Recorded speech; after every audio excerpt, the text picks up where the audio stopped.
سیدنا و مولانا رسولہ النبی الامین المتین الحنین الکریم الرؤوف الرحیم، اما بعد فاعوذ باللہ من الشیطان الرجیم، بسم اللہ الرحمن الرحیم۔ قال اللہ تبارک و تعالی فی کلامہ المجید، واللہ یختص برحمتہ من یشاء واللہ ذو الفضل العظیم۔ صدق اللہ مولانا العظیم۔ ان اللہ وملائکتہ یصلون علی النبی یا ایہا الذین آمنوا صلوا علیہ وسلموا تسلیما۔ محبت کے ساتھ درود و سلام پیش کریں۔ اللہم صلی علی سیدنا و مولانا محمد و علی آل سیدنا و مولانا محمد مبارک وسلم علیہ۔ الصلاة والسلام علیک یا سیدی یا رسول اللہ وعلی آلک و اصحابک یا سیدی یا حبیب اللہ۔ نہایت واجب الاحترام، قابل صدحہ تکریم و احتشام سادات کرام، بالخصوص زینت مسند صدارت جناب کی پیر سید محمد جاوید اختر شاہ صاحب قادری مدظ اللہ العالی، پیر طریقت رہبر شریعت پیر سید محمد لطف اللہ شاہ صاحب زید مجدہ، پیر طریقت رہبر شریعت پیر سید محمد ممتاز حسین شاہ صاحب زید مجدہ، دیگر عشاقان مصطفیٰ، غلامان مصطفیٰ اور محبان اولیاء، اللہ رب العزت کا کروڑہا مرتبہ احسان عظیم ہے جس کی توفیق خاص کے ساتھ آج ہم سب مل کے اللہ کے اس محبوب بندے کا ذکر کر رہے ہیں جس نے کائنات میں فیضان محمدی کو عام کیا، فیضان حیدری کو عام کیا، یعنی مدینۃ العلم کے فیض اور باب العلم کے فیض کے امین کو شیخ عبد القادر جیلانی کہا جاتا ہے۔ مدینۃ العلم اور باب العلم کے فیضان کے وارث کو شیخ عبد القادر جیلانی کہا جاتا ہے۔ میں اللہ کے حضور عرض گزار ہوں، اللہ پاک ہم سب کا حاضر ہونا اپنی بارگاہ میں قبول فرمائے، اور محترم ڈاکٹر محمد عبد الحمید صاحب کی اس کاوش کو، ان کی اہل خانہ کی اس خدمت کو اللہ تعالیٰ اپنی بارگاہ میں قبول فرمائے۔ قرآن مجید فرقان حمید کی روشنی میں جو آیہ مقدسہ میں نے تلاوت کی ہے، اس میں اللہ رب العزت نے ارشاد فرمایا، واللہ یختص برحمتہ من یشاء، اور اللہ تعالی جس کو خاص کر دیتا ہے اپنی رحمت کے ساتھ، تو اللہ پاک اس کو پھر دوسروں کے ساتھ دوسروں سے ممتاز کر کے وہ کمال دیتا ہے، اور اس کمال کا سبب کیا ہوتا ہے؟ واللہ ذو الفضل العظیم، کہ اللہ بہت بڑے فضل والا ہے۔ جب کسی کو اللہ تعالیٰ چن لیتا ہے، منتخب کر لیتا ہے، کسی کی سلیکشن کر لیتا ہے، تو اللہ تعالیٰ اس انتخاب کو قرآن کی زبان میں اپنا فضل قرار دے رہا ہے۔ اب وہ انتخاب انبیاء میں سے ہو تب بھی فضل خدا ہوتا ہے، وہ انتخاب اولیاء میں سے ہو تب بھی فضل خدا ہوا کرتا ہے۔ قرآن پاک کو اگر پڑھ کے دیکھیں، اللہ رب العزت نے تمام انبیاء کو نبوت عطا فرمائی، اور تمام انبیاء میں سے اللہ تعالیٰ نے جن کو اعلیٰ مقام عطا کیا ہے اسے ذات محمد عربی کہا جاتا ہے۔ اور اس عطا کے پیچھے جو سبب ہے وہ یہ بھی ہے، اللہ فرماتا ہے وَبَشِّرِ الْمُؤْمِنِينَ بِأَنَّ لَهُم مِّنَ اللَّهِ فَضْلًا كَبِيرًا۔ کائنات میں اللہ نے سب سے بڑا فضل جس ذات کو بنایا ہے اسے ذات محمد نبی صلی اللہ علیہ وسلم کہا جاتا ہے۔ تو یہ خصوصیات میں سے ہوا کرتا ہے، یہ بات یاد رکھیے۔ کچھ دیکھیے انعام دو طرح کے ہوتے ہیں اللہ کی طرف سے، ایک وہ ہوتا ہے جو کسب سے پہلے ہوتا ہے، ایک وہ جو کسب کے بعد ملتا ہے، ایک وہ جو عمل سے پہلے، ایک عمل کے بعد، ایک محنت سے پہلے ملتا ہے، ایک محنت کے بعد ملتا ہے، ایک مشقت سے پہلے انعام ملتا ہے، ایک مشقت کے بعد انعام ملتا ہے۔ اس پہ قرآن کی ایک دلیل لے، اللہ فرماتے ہیں اِنَّا أَعْطَيْنَاكَ الْكَوْثَرَ، حبیب ہم نے ساری کثرتیں آپ کے دامن میں ڈال دی، آپ کی جھولی میں ڈال دی ہیں، اور آپ کو صاحب کوثر بنا دیا ہے۔ آگے فرمایا فَصَلِّ لِرَبِّكَ وَانْحَرْ، حبیب محنت بھی کرنی ہے، نماز بھی پڑھنی ہے، اور قربانی بھی دینی ہے۔ اچھا، قربانی کا ذکر بعد میں کیا، نماز کا ذکر بعد میں کیا، دینے کا ذکر اللہ پہلے فرما رہا۔ دیکھیے نا، ایک تو انعام وہ ہوتا ہے نا جو نماز پڑھنے کے بعد ملتا ہے، ایک انعام وہ ہوتا ہے جو قربانی دینے کے بعد ملتا ہے۔ معلوم یہ ہوا اللہ نے اپنے حبیب کو کوثر پہلے عطا فرما دیا۔ اس کا مطلب یہ ہوا اگر مشقت کے بغیر عطا کا یہ مقام ہے تو پتھر کھانے کے بعد عطا کی شان کا عالم کیا ہوگا۔ اس پہ ایک اور مثال لے لیں، میں نے عرض کیا مشقت سے پہلے اور مشقت کے بعد۔ امام عالی مقام امام حسین علیہ السلام کی ذات طیبہ کو میرے کریم آقا نے ایک ٹائٹل دیا تھا۔ ابھی امام حسین کربلا میں نہیں گئے تھے، ابھی اصغر قربان نہیں ہوئے تھے، ابھی اکبر قربان نہیں ہوئے تھے، ابھی قربانیوں کا معاملہ ہوا ہی نہیں تھا، ابھی تو بچپن کا عالم ہے۔ قربانیاں ہوئی تھی 56 سال کی عمر میں، ابھی تو نانا کی گود میں بیٹھے ہوئے ہیں۔ میرے آقا نے فرمایا الحسن والحسین سیدہ شباب اہل الجنہ، جس نے جنت کے سردار دیکھنے ہیں حسن حسین کو دیکھ لیا جائے۔ اچھا مجھے بتائیے، ابھی محنت نہیں کی سرداری پہلے مل جاتی ہے، مشقت نہیں کی سرداری پہلے مل جاتی ہے، ابھی کسب نہیں کیا سرداریاں پہلے مل جاتی ہیں۔ معلوم یہ ہوا جو اکبر دینے سے پہلے سردار ہوگا، کربلا کے بعد مقام کا عالم ان کا کیا ہوگا۔ تو ایک عطا وہ ہوتی ہے جو مشقت سے پہلے ہوتی ہے، ایک عطا وہ ہوتی ہے جو مشقت کے اچھا جو عطا مشقت کے بعد ہوتی ہے، ہوتا اس میں بھی فضل ہے لیکن وہ عدل ہوا کرتا ہے۔ وہ کیا ہوتا ہے؟ عدل ہوتا ہے، مگر بنیاد اس کی بھی فضل پہ ہوتی ہے، وہ مقام عدل ہے۔ اس کا مطلب یہ ہے آپ نے محنت کی، مزدور نے مزدوری کی، اگر مالک دے گا تو انصاف ہوگا، ٹھیک ہے نا؟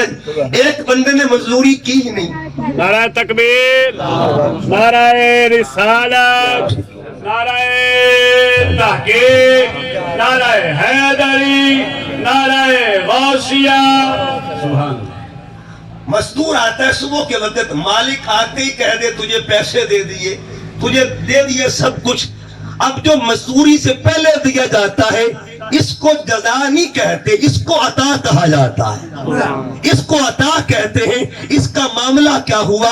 اللہ تعالی جب کسی کو محنت کے بعد دیتا ہے اسے عدل بھی کہتے ہیں، گویا اس میں بھی فضل تو ہوتا ہے اور لازمی ہوتا ہے، مگر اللہ تعالیٰ جب سب کچھ پہلے دے دے اسے فضل کہا جاتا ہے، اسے فضل کہتے ہیں۔ اللہ نے میرے حضور کو نبیوں کا سردار محنت کرنے کے بعد نہیں بنایا، مشقت کرنے کے بعد نہیں بنایا، اللہ نے سب سے پہلے عالم ارواح میں اعلان کر دیا تھا سونیا سرداریاں تجھے عطا فرما دی۔ اس کا مطلب یہ ہوا اس کو فضل کہتے ہیں، جب اللہ چن کے کسی کو عطا کرے، اللہ تعالیٰ خاص کر کے کسی کو عطا کر دے، اور یہ عطا اللہ انبیاء پر بھی کرتا ہے، یہ عطا اولیاء پر بھی کرتا ہے۔ اب پوچھیں گے انبیاء میں سے کس پر عطا کی اور اللہ نے فضل اعلیٰ دے دیا، اولیاء میں کس کو عطا کیا اور سرداری میں اعلیٰ بنا دیا؟ تو میں مولانا عبد الرحمن جامی کا ایک شعر پڑھنا چاہتا ہوں۔ مولانا جامی لکھتے ہیں، کون جامی؟ جو کبھی کبھی یہ بھی لکھا کرتے تھے سکت را کاش جامی نام بودیم، قیامت پر زبانت گاہے گاہے کاش آقا تیری کتے کا نام جامی ہوتا۔ سونیا آپ کے کتے کا نام جامی ہوتا، آپ کبھی کبھی کتے کو بلاتے نا تو جامی تو کہہ دیتے نا آپ. قیامت پر زبانت گاہے گاہے کبھی کبھی آپ کی زبان پر جامی کا نام آ جاتا.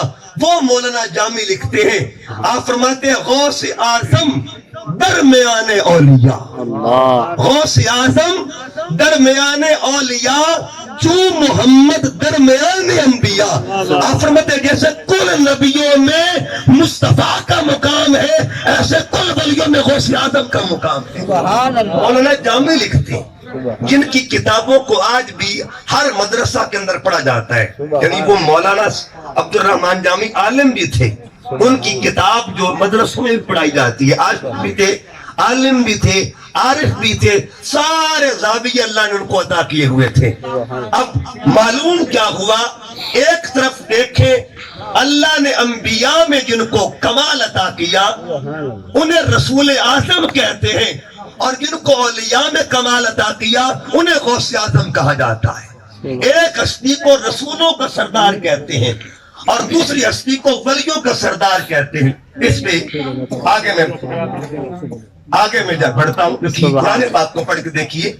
ایک میثاق ایسا ہے جسے میثاق نبوت کہا جاتا ہے.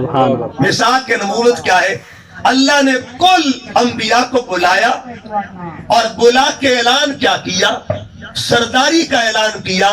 اعلان کیا کیا؟ وَإِذَا خَذَ اللَّهُ مِيثَاقَ النَّبِيِّينَ, اے آدم پیارے تم بھی آ جاؤ, اے نوح تم بھی آ جاؤ, اے موسیٰ و عیسیٰ تم بھی آ جاؤ.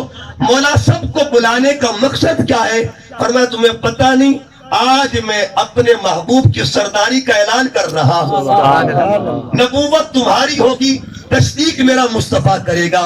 یعنی کل انبیاء کی تصدیق کے لیے اللہ نے جس کو بنایا ہے اسے ذات مصطفیٰ کہا جاتا ہے. اچھا تصدیق کون کرتا ہے؟ اس پہ جملہ لکھ لیے. تصدیق کرنے کے لیے دو چیزوں کو ہونا ضروری ہے. مثلا آپ نے کوئی بھی آپ کے پاس کاغذات ہیں یا اپنے شناختی کارڈ بنوانا ہے تو تصدیق کون کرے گا؟ تصدیق کرنے کے لیے علم کا ہونا ضروری ہے. شور کوٹ کا بندہ آ کے ٹی سیدہ میں آ جائے, جو یہاں کو جان پہلی بار آئے اور آ کے کہے یا کمالیہ میں کسی کو کہے میری تصدیق تو کر دو, تو اس کے پاس اختیار تو ہوگا. وہ 16 گریڈ کا بندہ ہوگا, 17 کا ہوگا, لیکن وہ یہ کہے گا میرے پاس اختیار تو ہے لیکن میں تجھے جانتا ہوں. تصدیق کے لیے جاننا ضروری ہے, علم ہونا ضروری ہے. بندہ کیسا ہے, اس کا بیک گراؤنڈ کیا ہے, اس کا حسب کیا ہے, اس کا نسب کیا ہے, اس کا رہن کیا ہے, اس کا سہن کیا ہے. تو تصدیق کے لیے علم کا ہونا ضروری ہے. نمبر 2, اچھا آپ نے تصدیق کروانی ہے, باہر گئے دکاندار کے پاس, بالکل آپ کے گھر کے ساتھ اس کی دکان ہے. آپ پوچھیں کہ چاچا جی مجھے جانتے ہو؟ کہ تجھے تو کیا تیرے خاندان کو جانتا ہوں. اچھا تصدیق تو کر دے. میں نے سنا ہے تصدیق کے لیے علم کا ہونا ضروری ہے. آپ کے پاس علم ہے, تصدیق کر دے. وہ کہے گا علم تو ہے اختیار کوئی نہیں. علم تو ہے اختیار کوئی نہیں ہے. تصدیق کرنے کے لیے علم ہونا بھی ضروری ہے, اختیار ہونا بھی ضروری ہے. عام بندے کی تصدیق کے لیے کمالیہ کے افسر کے پاس علم ہونا بھی ضروری ہے, اختیار ہونا بھی ضروری ہے. اب بتاؤ کاغذ آدم علیہ السلام کے تھے, تصدیق کون کرنے لگا؟ کاغذ ابراہیم علیہ السلام کے ہے, تصدیق کون کرنے لگا ہے؟ کاغذ موسیٰ علیہ السلام کے ہے, تصدیق کون کرنے لگا ہے؟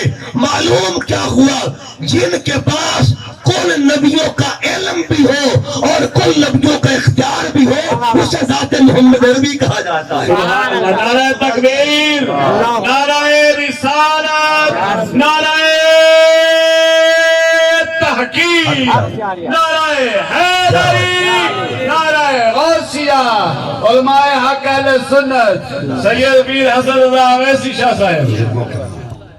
عرض کر رہا تھا تصدیق, میں عرض کر رہا تھا میثاق نبوت ہوا, اور جب حضور غوث پاک کا دور آیا میثاق ولایت ہوا. آپ بغداد کی سرزمین پر بیٹھے ہوئے ہیں اور آپ نے اعلان کیا قدمی حاضہی اللہ رکبت کل ولی اللہ، میرا قدم ہر ولی کی گردن پہ ہے۔ معلوم یہ ہوا جس کو اللہ تعالیٰ نے نبیوں میں سرداری عطا کی ہے اور جس کو ولیوں میں سرداری عطا کی ہے، حضور مولا علی کے پتر کو، مولا علی کے خون کو، مولا علی کے لخت جگر کو، اس ذات کو غوث اعظم کہا جاتا ہے۔ جس کو نبیوں میں سرداری دی ہے وہ مولا علی کی اصل ہے، اور جس کو ولیوں کے سرداری دی ہے وہ مولا علی کی نسل ہے۔ سبحان اللہ۔ ایک طرف اصل کی سرداری ہے اور ایک طرف نسل کی سرداری ہے۔ آگے بڑھتا ہوں، یہ جو اشتراک ہے نا محبت کا، ادھر بھی میثاق ہوا ادھر بھی میثاق ہوا۔ اگر آپ کثرت معجزات دیکھیں گے تو آپ کو ایک ذات ملے گی، کثرت کرامات دیکھیں گے تو آپ کو ایک ذات ملے گی۔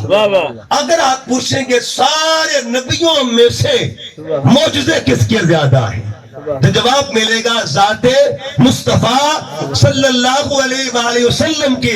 اگر آپ پوچھیں گے سارے ولیوں میں کرامتیں کس کی زیادہ ہے، جواب ملے گا اسے غوث اعظم کہا جاتا ہے۔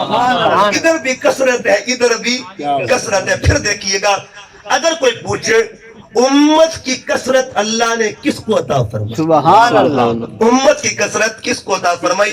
حدیث پاک میں آتا ہے آقا علیہ السلام فرماتے ہیں قیامت کے دن 120 صفیں ہوں گی کل میدان محشر میں۔ یہ ہماری صفوں جتنی نہیں ہوں گی، وہ اللہ ہی جانتا کتنی بڑی صفیں ہوں گی۔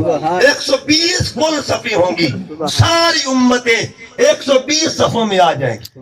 آقا فرماتے ہیں لیکن باقی امتوں کی صفیں 40 ہوگی اور میری امت کی صفوں کی تعداد 80 ہوگی، یعنی کل امتوں کی صفیں 40 ہوگی اور صرف امت مصطفیٰ کی صفوں کی تعداد 80 ہوگی۔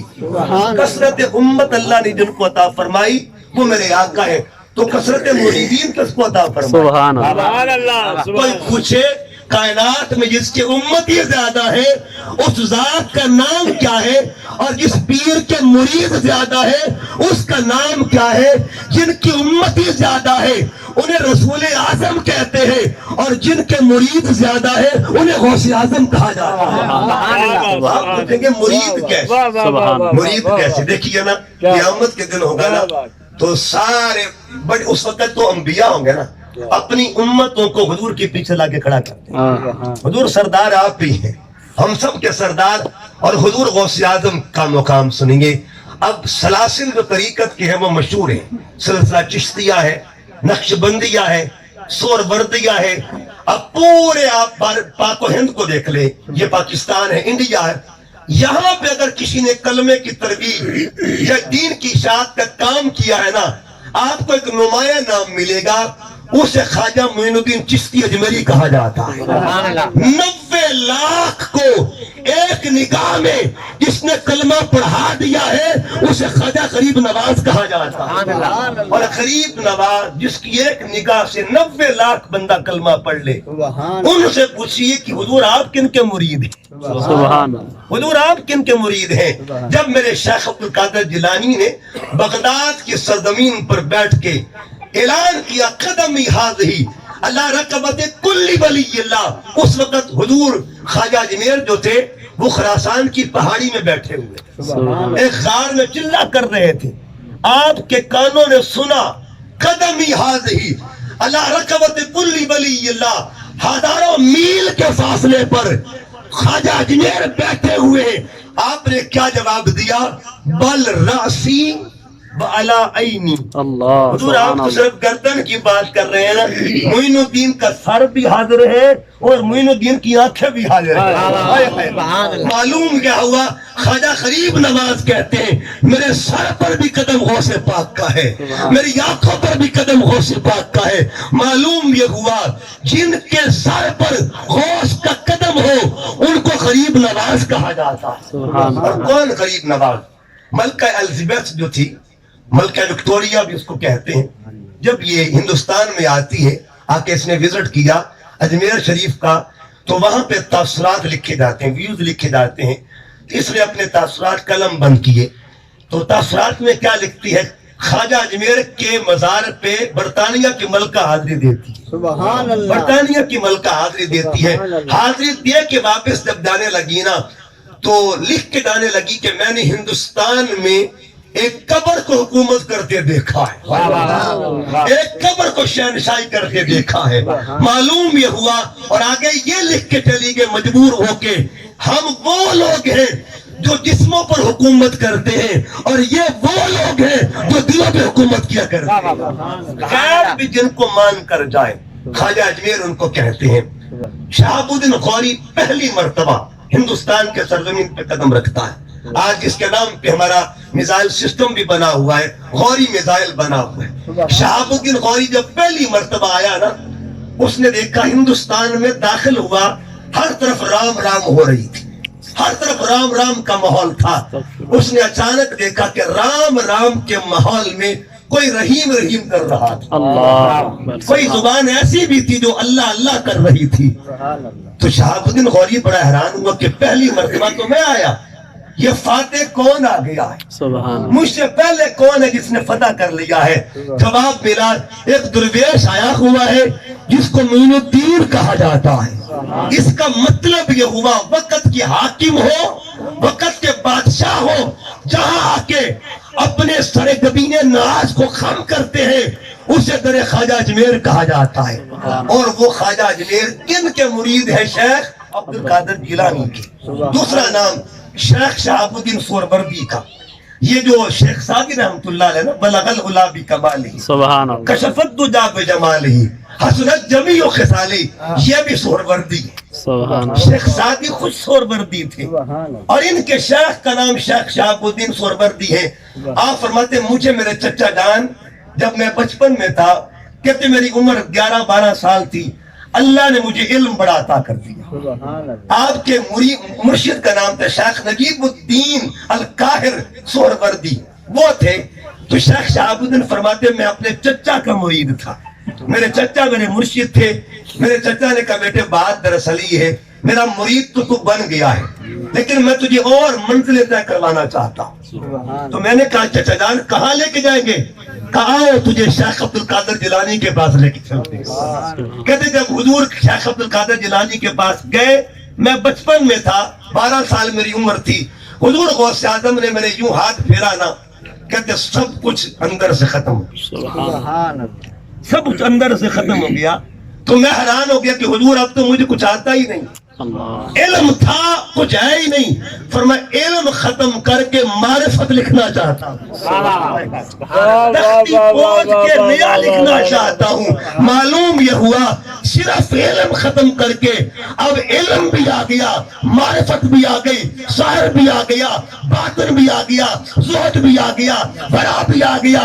ساری منزلیں ایک ہاتھوں کے ساتھ جو طے کروا دے اسے غوث اعظم کہا جاتا ہے، اسے غوث اعظم کہتے ہیں۔ تیسرا نام شیخ شاہ حضرت بہاؤالدین نقشبند رحمۃ اللہ تعالیٰ، اور بڑی پیاری بات کرنے والے حضرت، آج بھی نقشبندی پاکستان میں بڑے بڑے نقشبندی ہیں، سلسلہ نقشبندیہ کا عروج ہے، بڑا عروج ہے۔ شیخ بہاؤالدین نقشبند جو تھے، اب ان کا دور اور حضور غوث پاک کا دور ایک نہیں ہے، حالانکہ شیخ شہاب الدین کا دور اور سرکار غوث اعظم کا دور ایک ہے۔ خواجہ معین الدین کا دور، شیخ اور حضور غوث پاک کا دور ایک ہی ہے، مگر اب بڑی پیاری بات کر رہا ہوں، شیخ بہاؤالدین نقشبند جو تھے یہ 157 سال کے بعد پیدا ہوئے تھے، حضور غوث پاک کی وفات کے بعد 157 سال کے بعد پیدا ہوئے۔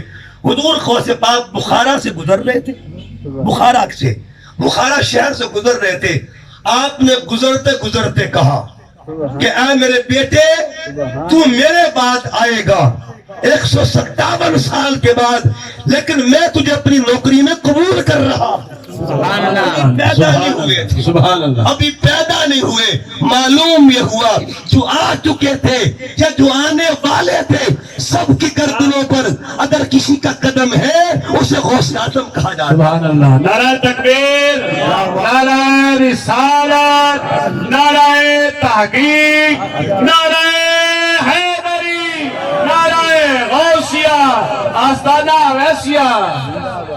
جس کو بھی دیکھیں گے آپ حضور غوث پاک کے مریدی میں آپ کو ملیں گے۔ پھر دیکھیے ایک نام ہے عرب کے اندر بہت بڑا سلسلہ ہے جس کو سلسلہ شاذلیہ کہتے ہیں.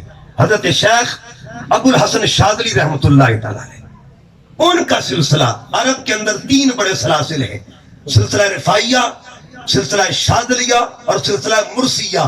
جس طرح یہاں پہ قادریہ، نقشبندیہ اور اس طرح اور چشتیہ ہے، سہروردیہ ہے. عرب کے اندر جو سب سے بڑا سلسلہ ہے ایک سلسلہ شاذلیہ، ابو الحسن شاذلی، جن کی یہ دعا حزب البحر جو ہے لوگ جن کا عمل کرتے ہیں. حضرت شیخ ابو الحسن شاذلی رحمۃ اللہ تعالیٰ علیہ، آپ کا تعلق، آپ کے شیخ کا نام تھا ابو مدین المغربی، آپ کے شیخ کا نام. اور ابو المدین المغربی کون تھے؟ میرے غوث پاک کے مرید تھے. اس کا مطلب یہ ہوا شیخ ابو الحسن شاذلی کہتے ہیں اور لوگ کو میرے دادا مرشد کو غوث اعظم کہا جاتا ہے. میرے دادا مرشد کو غوث اعظم کہتے ہیں. آپ بیٹھے ہوئے تھے ممبر پہ، ادھر حضور غوث پاک خطبہ دے رہے تھے بغداد کی جامعہ نظامیہ کے اندر. جامعہ نظامیہ ایسا جامعہ تھا جہاں علم بڑھتا تھا. اور کیا علم، اب میں کمال بتا رہا ہوں آپ کو. عام مدرسوں، عام مدارس میں ایک علم ہوتا ہے. حضور غوث پاک کا جو جامعہ نظامیہ تھا اس کے میں 3 طالب علموں کے نام بتانے لگا. ایک طالب علم وہ تھا جو عسکری ٹیم کا لیڈر بنا، ایک وہ طالب علم تھا جو علم تفسیر کا ماہر بنا، اور ایک وہ طالب علم تھا جو سائنٹسٹ بنا، اپنے دور کا سائنسدان بنا. 3 طالب علم، مکتبہ ایک ہی ہے، مدرسہ ایک ہی ہے. ایک بندہ نکلا تو سائنسدان بن کے نکل رہا ہے، ایک بندہ نکلا ہے علم تفسیر کا ماہر بن کے نکل رہا ہے، ایک بندہ نکلا ہے تو فوج کا سالار بن کے نکلا ہے. جو سالار فوج بن کے نکلا اسے صلاح الدین ایوبی کہتے ہیں. سبحان اللہ. کیا نام ہے صلاح الدین ایوبی کا؟ آپ کو پوچھے نا صلاح الدین ایوبی پڑھتا کہاں پہ تھا تو کہہ دینا صلاح الدین ایوبی میرے غوث پاک کے مدرسے کا طالب علم ہے، اسٹوڈنٹ تھا آپ کے مدرسے کا، آپ کے انسٹیٹیوشن کے اندر جو پڑھتا تھا. دوسرا نام عباس ابن فراس، جس نے یہ اینک بنائی تھی سب سے پہلے، اینک کا موجد. آج جتنے لوگ اینک استعمال کرتے ہیں اس کائنات کے اندر سائنس کی دنیا میں سب سے پہلا اینک بنانے والا بندہ میرے غوث پاک کا شاگرد تھا. اتنا علم دیکھیے، معیار علم دیکھ لیجئے. اور آپ کو حیرت کی بات بتاتا ہوں، اس وقت مصر کی یونیورسٹی جو ہے جامعہ الازہر، بہت بڑی یونیورسٹی، الازہر یونیورسٹی جو قاہرہ، اس کے اندر جو سب سے زیادہ ریاضی کی جو میتھ کی کتاب پڑھائی جا رہی، اس وقت ہمارے اساتذہ تھے ان کے پاس وہ کتاب تھی. کہتے کہ وہ کتاب جو پڑھائی جاتی ہے اس کے مصنف کا نام شیخ عبد القادر جیلانی. کمال نہیں ہو کہ جو الجبرا پڑھا رہے ہیں، جیومیٹری پڑھا رہے ہیں، جو میتھ پڑھا رہے ہیں. اس کا مطلب یہ ہوا جس ذات کو اللہ نے علوم کا مرکز بنا کر رکھا ہوا تھا انہیں شیخ عبد القادر جیلانی کہا جاتا ہے. اتنے علوم کے ماہر تھے. بس بات کو اختتام کی طرف لے کے جا رہا ہوں. ایک اور گرد ابو مدین مغربی، اور اس کے بعد شیخ ابو العباس مرسی. میں آپ کو ان کی بات سناؤں تو آپ کو عجیب لگے گا، اتنے بڑی ہستی تھی. آپ فرماتے لو حجیبا، اللہ کی قسم اگر میری آنکھوں سے ایک لمحے کے لیے بھی حضور اوجل ہو جائے میں اپنے آپ کو مسلمان تسلیم نہیں کرتا. ہر وقت حضوری میں رہنے والے، ہر وقت حضوری میں رہنے والے، ہر وقت حضور کو تکنے والے، ہر وقت حضور کے تصور میں رہنے والے، فرمایا ایک لمحے بھی اگر حضور اوجل ہو جائے میں اپنے ایمان کو خطرے میں محسوس کرتا ہوں. یعنی حضور میرے قریب رہتے ہیں، میرے سامنے جلوگر ہوتے ہیں. اور یہ جو کہہ رہے ہیں ان کا نام تھا ابو العباس مرسی. ان کے سلسلے کو سلسلہ مرسیہ کہتے ہیں. آپ فرماتے ہیں اگر مجھے بھی فیض ملا ہوا ہے تو شیخ عبد القادر جیلانی کا فیض ملا ہوا. ایک اور نام شیخ احمد رفاعی رحمۃ اللہ تعالی علیہ. آپ سفر میں جا رہے تھے اور سفر میں جا رہے ہیں، آپ کے ساتھ اور بھی علاقہ ہے فاس، یعنی مغرب کا علاقہ ہے، مغربی دنیا کا سے تعلق ہے. فاس سے گزر رہے ہیں، آپ کے ساتھ اور بھی لوگ تھے. آپ گزرتے گزرتے بیٹھ جاتے، گزرتے گزرتے اچانک بیٹھ گئے اور آپ نے کہا میں حضور میں حاضر ہوں، حضور میں حاضر ہوں. مرید حیران ہوئے کہ پتہ نہیں کیا کر رہے ہیں یہاں تو کوئی بندہ سامنے نہیں ہے، نہ کوئی کلام ہو رہا ہے، نہ کوئی بات ہو رہی ہے، حضور کس کو کہہ رہے ہیں میں حاضر ہوں، میں حاضر ہوں، میں حاضر ہوں؟ یہ سید احمد رفاعی پتہ کون ہے؟ ان کی ایک اور چھوٹی سی تعارفی بات کر دوں، علماء دیوبند کی ایک کتاب ہے فضائل اعمال، جس کا پرانا نام تھا تبلیغی نصاب، اس کے صفحہ نمبر 703 پہ لکھا ہوا ہے، اب بھی وہ کتاب ہمارے علماء کے پاس موجود ہے، لکھا ہے کہ یہ جو سید احمد رفاعی تھے جب مدینہ پاک میں گئے نا، انہوں نے اہل مدینہ کو کہا لوگوں میں سید ہوں، انہوں نے شک کیا کہ تو سید نہیں ہے، دلیل دے تو سید کیسے ہے؟ اس نے کہا بھئی میری زبان پہ اعتبار کر لو، میں سید زادہ ہوں، رسول اللہ کا خون ہوں۔ انہوں نے کہا نہیں تجھ پہ شک ہے، ہمیں یقین ہی کوئی نہیں ہے۔ کہتے آؤ پھر میں بتاتا ہوں۔ حضور کی قبر پاک کے پاس لے گئے، 90,000 حاجی وہاں موجود تھا، اور اس بات کو علماء دیوبند نے بھی لکھا اپنی کتاب کے اندر، 90,000 فکر لکھا وہاں پہ، 90,000 حاجی موجود تھا، اور جا کے کیا کہا السلام علیکہ یا جدی، ہے میرے نانا جان آپ کو سلام ہو۔ کہتے اتنا کہنا حضور کا اندر سے ہاتھ باہر نکل آیا، سبحان اللہ، اندر سے ہاتھ باہر نکلا اور جواب آیا وعلیک السلام یا ولدی، اے میرے بیٹے تجھ پر بھی سلام ہو۔ یہ وہ سید احمد رفاعی ہیں، سلسلہ رفاعیہ کے بانیوں میں سے ہے۔ آپ چلتے چلتے اچانک بیٹھ جاتے ہیں، مرید بڑے حیران ہوئے کہ ساڑھے پیر میں ہو کی گیا ہے، ان کا ہمارے پیر صاحب کو کیا ہو گیا ہے، اچانک بیٹھ گئے، حضور خیریت تو ہے، اور آپ بار بار کہتے حضور میں حاضر ہوں، حضور میں حاضر ہوں، حضور میں حاضر ہوں۔ نیچے بیٹھ جاتے ہیں، گردن جھکا لیتے ہیں۔ تھوڑی دیر کے بعد جب کھڑے ہوئے نا، مریدوں نے پوچھا حضور خیریت تو تھی؟ فرمایا تمہیں پتہ نہیں بغداد کے شہر میں آج شیخ عبد القادر جیلانی نے اعلان کیا ہے کہ میرا قدم ہر ولی کی گردن پہ ہے، میں یہاں سن کے گردن جھکا رہا تھا۔ سبحان اللہ۔ معلوم کیا ہوا، عالم عرب ہو یا عالم عجم ہو، حضور داتا صاحب جیسا بندہ، حالانکہ داتا صاحب عمر میں غوث اعظم سے بڑے ہیں، سرکار غوث اعظم کا زمانہ بعد کا ہے اور داتا صاحب کا زمانہ 75 سال کا فرق ہے تقریباً، بعض نے 100 سال بھی لکھا ہے، لیکن حضور داتا صاحب رحمت اللہ تعالی علیہ آپ جیسی ہستی جو تھی، آج ان کا فیض بٹ رہا ہے، ان کا فیض بٹ رہا ہے۔ گو کہ حضور غوث اعظم کا قول ہے، قول یہ ہے کہ میرا قدم تمام اولیاء کی گردن پہ ہے، مگر آپ ساتھ ساتھ یہ بھی کہتے تھے اگر میرے دور میں داتا صاحب ہوتے تو میں ان کا مرید ہوتا۔ یہ ان کا اظہار تواضع تھا، اظہار عاجزی تھا، مگر اہل علم نے لکھا، اہل محبت نے لکھا کہ حضور غوث اعظم سے پہلے جو اولیاء ہیں، تابعین اور تبع تابعین کے بعد سے لے کے قیامت تک آنے والے جتنے بھی ولی ہیں، چاہے پہلے گزرے ہو چاہے بعد میں گزرنے والے ہوں، سب کی گردن پر اگر کسی کا قدم ہے اسے قدم غوث اعظم کہا جاتا ہے۔ سبحان اللہ۔ اور پھر کمال کی بات دیکھیے نا، مجھ جیسا عام بندہ جب تعریف کرے گا وہ اور ہوگی، اور جب غوث پاک کی تعریف سلطان باہو کریں جو سلطان العارفین ہو، عارفوں کا بادشاہ ہو، جب وہ کسی کی تعریف کرے گا نا، اب سنیے سلطان باہو حضور غوث پاک کی تعریف کر کیسے رہیں گے؟ بغداد شہر دی کئی نشانی ہوتے اچھیاں لمیاں چیرا ہوں، تن من میرا پرزے پردے چنے درزیدیاں لیرا ہوں۔ اب سنیے حضور سلطان باہو کہنے کیا لگے ہیں، اینا لیرا دی میں کفنی پاکے رل سا سنگ فقیرہ ہوں، اور پھر کرنا کیا ہے، بغداد شہر دے ٹکڑے من۔ کون کہہ رہا، کس لیول کا بندہ کہہ رہا ہے، کس پائے کا بندہ کہہ رہا ہے، کس معیار کی شخصیت کہہ رہی ہے۔ معلوم کیا ہوا، جن کا فقیر بننے پر سلطان باہو ناز کرتے ہیں انہیں غوث اعظم کہا جاتا ہے۔ نعرہ تکبیر، نعرہ رسالت، نعرہ تحقیق، نعرہ حیدری، نعرہ غوثیہ۔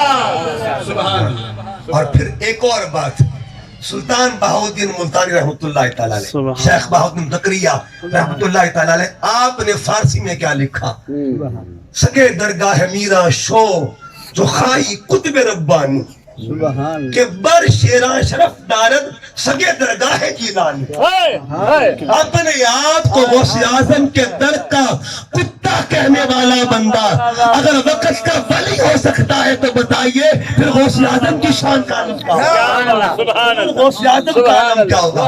اور پھر دیکھیے بریلی کا تاجدار اور ایسا عاشق رسول، ایسا عاشق رسول میاں شیر محمد شرقپوری رحمۃ اللہ علیہ، آپ فرماتے کہ جب میں امام احمد رضا خان کو ملنے گیا نا تو میں نے کیا دیکھا، وہ کچھ لکھ رہے تھے۔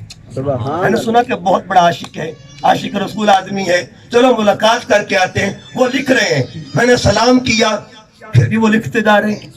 پھر میں نے سلام کیا، انہوں نے جواب نہ دیا۔ میں حیران ہوا کہ بندہ تو بڑا عاشق رسول سمجھا سی، کہتے میرے سلام کا جواب بھی نہیں دے رہا، یہ کیسا عاشق ہے؟ کہتے دیکھیں تو صحیح معاملہ کیا ہے۔ خود بھی صاحب مراقبہ تھے، صاحب مراقبہ تھے، آپ نے مراقبہ کیا نا، کیا دیکھا کہ رسول پاک لکھوا رہے تھے اور احمد رضا لکھ رہا تھا۔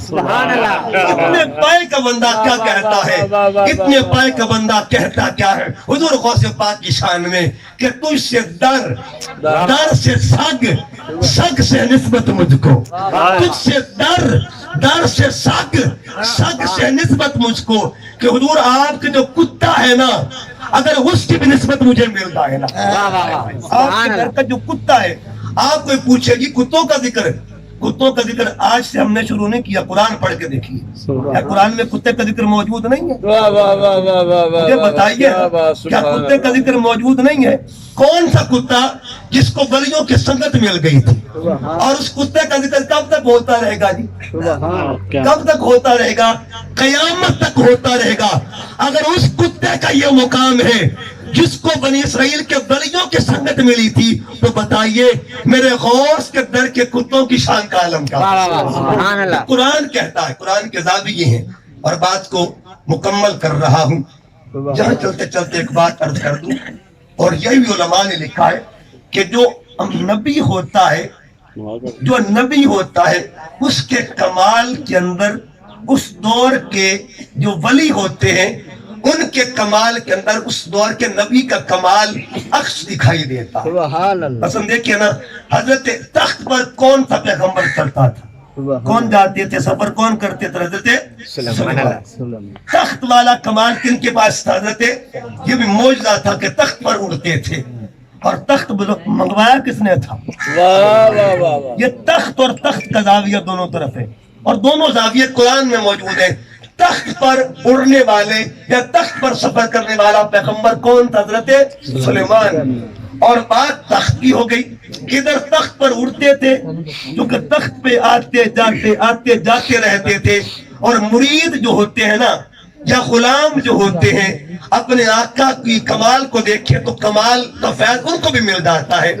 اب کیا ہوا جب آپ نے اعلان کیا کہ کون ہے جو ملکہ بلقیس کا تخت لے کے آئے گا؟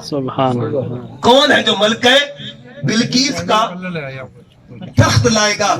اس وقت کیا ہوا، ایک شخص بیٹھا ہوا ہے جس کا نام تھا آصف بن برقیہ، اس نے کہا حضور میں لے کے آؤں۔ اچھا، نبی کے پاس کمال بھی تخت والا تھا اور ولی بھی تخت منگوا رہا ہے، ادھر معجزہ تھا ادھر کرامت ہے۔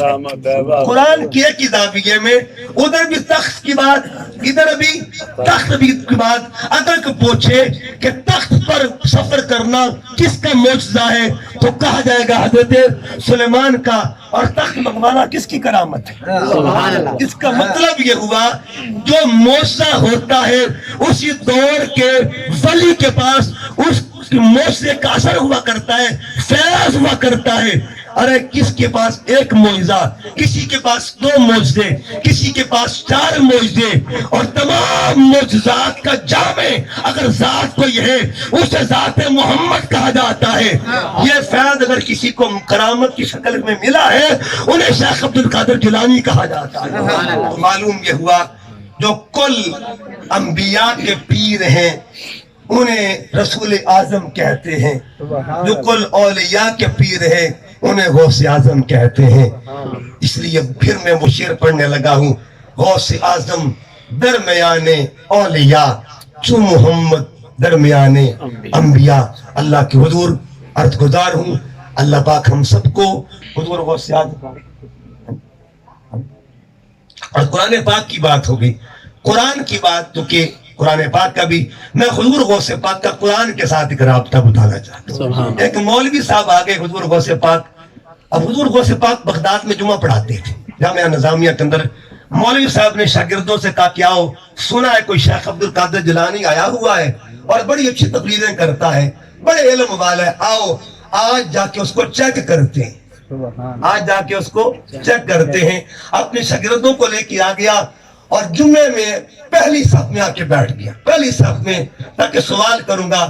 میرے شیخ عبد القادر جیلانی نے, آپ نے ایک آیت پڑھی, اس کی تفسیر کر دی.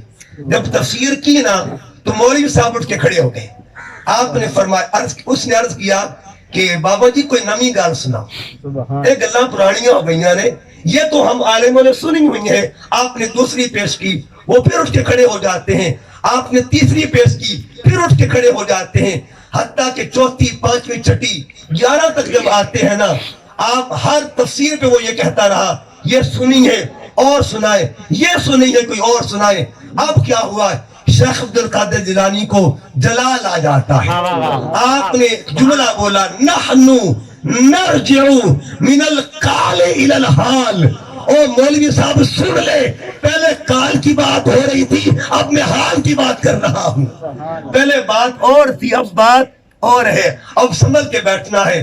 وہ محدث ابن جوزی کرتا کیا ہے, اپنا قمیض پھاڑ دیتا ہے, بٹن ٹوٹ جاتے ہیں, اور اس کے حضور بس کیجئے, اگر کچھ دیر اور بولتے رہے نا تو یہاں سے میرا جنازہ اٹھ کے جائے گا. معلوم یہ ہوا اس ذات کو اللہ نے قرآن کے علم میں بھی سمندر بنا دیا تھا, اسے غوث اعظم کہا جاتا ہے. ہر علم کا جامع, ہر علم کا جامع. اور اللہ کا شکر ہے ہم اس غوث پاک کی 11ویں کرتے ہیں, اس غوث پاک کی 11ویں کرتے ہیں کہ جو قرآن کے بھی عالم تھے, جو حدیث کے بھی عالم تھے. ایک دن میں بیٹھ کے 13 علوم پڑھا دیا کرتے تھے. میں نے عرض کیا, جن کے مکتب کے اندر سائنس پڑھائی جاتی تھی, جن کے مکتب کے اندر ہر چیز کا علم دیا جاتا تھا, جو کمپریہنسو نالج کا فیضان بانٹتے تھے, اس عالم کامل اکمل کو غوث اعظم کہا جاتا ہے. اور چونکہ آج کا یہ پروگرام جہاں حضور غوث پاک کے ساتھ منسوب ہے, وہاں قرآن کے ساتھ بھی منسوب ہے. اور یاد رکھیے قرآن کیا ہے, قرآن کے ساتھ اگر آپ کا تعلق جڑ گیا تو جڑنے پر, ہم تو انسان ہے نا, اگر آپ 4 میٹر کپڑا لے لیں, اس میں سے آدھا میٹر کپڑا آپ قرآن پہ چڑھا دیں, ٹھیک ہے جی, کپڑے کی ویلیو بڑھ جاتی ہے. ایک سے آپ سوٹ بنا رہے ہیں, ایک سے آپ غلاف بنا رہے ہیں, کپڑا ایک ہی ہے مگر نسبت بدلنے سے مقام بدل جاتا ہے. آپ لکڑی تیار کرتے ہیں, اسی سے کرسی بنا لی ہے, اسی سے رحل بنا لی ہے, بس رحل کا مقام بڑھ جاتا ہے, لکڑی ایک ہے, نسبت بدلنے سے مقام بڑھ جاتا ہے. پگڑیاں سارے پہنتے ہیں مگر جو کپڑا حافظ قرآن کے سر پہ آتا ہے اسے دستار فضیلت کہتے ہیں. بھئی کپڑا پیچھے سے پڑا تھا, فضیلت والا نہیں تھا, بنا تھا, فضیلت والا نہیں تھا, اوپر آ کے فضیلت والا کیسے ہو گیا؟ پتہ چلا اندر قرآن ہے, اوپر کپڑا ہے, بس اس نسبت سے کپڑا بھی برکت والا بن جاتا ہے. اور یہ علماء دیوبند کی کتاب ہے, وہ اپنے شاگردوں کو آج بھی دیتے ہیں, تحفہ حفاظ.